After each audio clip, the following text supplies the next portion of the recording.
Boris Johnson has warned there is no easy military solution to preventing North Korea escalating its nuclear aggression, but said all options were still on the table for retaliation after the regime's nuclear weapons rest. The UK Foreign Secretary said it was not clear how a military response from the West would be possible, given the proximity of the South Korean capital, Seoul, to the North Korean border. Any military challenge to Kim Jong-un's regime could come at huge cost to civilian lives in the South, Johnson said.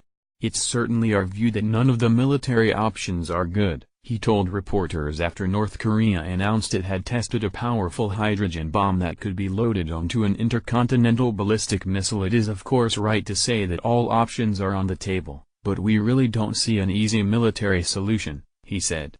Were the West to hit back with force against North Korea, they could basically vaporize large parts of the population even with conventional weapons, Johnson said. So that's not really very easy to threaten and to deliver, he said. Much more productive, we think, is to continue with the international diplomatic effort. The Foreign Secretary's comments put him at odds with the U.S. President, Donald Trump, who ramped up the rhetoric on Sunday by accusing South Korea in a tweet of favoring a policy of appeasement, telling Seoul that method will not work because the North Koreans only understand one thing. Johnson called for common sense to prevail in the crisis and urged Beijing to put further pressure on Kim's regime. There is no question that this is another provocation. It is reckless. What they are doing is they seem to be moving closer towards a hydrogen bomb, which, if fitted to a successful missile, would unquestionably present a new order of threat.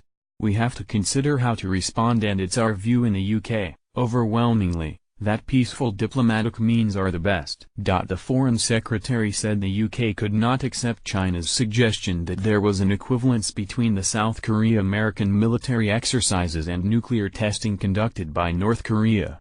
We don't accept that. What the South Koreans do is entirely legitimate, it's peaceful. It's been going on for years, it doesn't represent any illegal provocation of that kind, he said.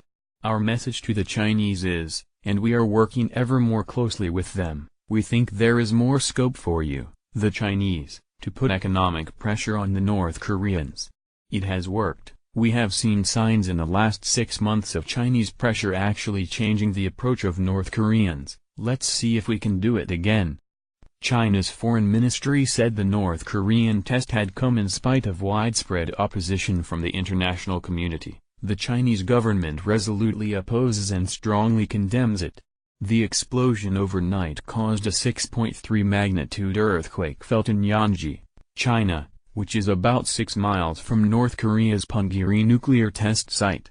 South Korea's Meteorological Administration estimated the blast yield to be 5 to 6 times more powerful than North Korea's fifth test in September last year.